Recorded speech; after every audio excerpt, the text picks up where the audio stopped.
ভাই, একটা মানুষের কোনো দল হবে না, খালি আমার দল একা। 30,000 মানুষের আপনি জাসদের মারলেন, আপনি দুর্ভিক্ষ করলেন, এত মানুষ মারা গেল, আপনি কোন দিক থেকে তার পক্ষে কথা বলবেন বলেন?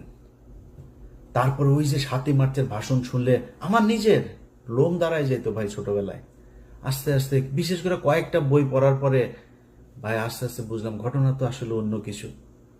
আপনি বিএনপির লোকের বই পড়ার দরকার নাই, জিয়াউর রহমানের লেখা বই, তারেক রহমানের লেখা বই পড়ার দরকার নাই।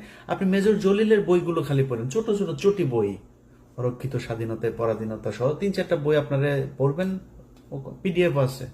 মেজর জলিলের খুব ছোট ছোট বই পড়লে বুঝবেন যে মুক্তিযুদ্ধ আসলে কি হয়েছিল, কেন 15ই এপ্রিল পর্যন্ত এই দেশে ভারতীয় সেনাবাহিনী থাকবে, কেন 16ই ডিসেম্বর এটা হইতে পারবে না। সো এগুলো হচ্ছে আমাদেরকে গেলানো হয়েছে মুজিববাদ প্রতিষ্ঠা করানোর জন্য। আমি আপনার সাথে ফাউল তর্ক করতে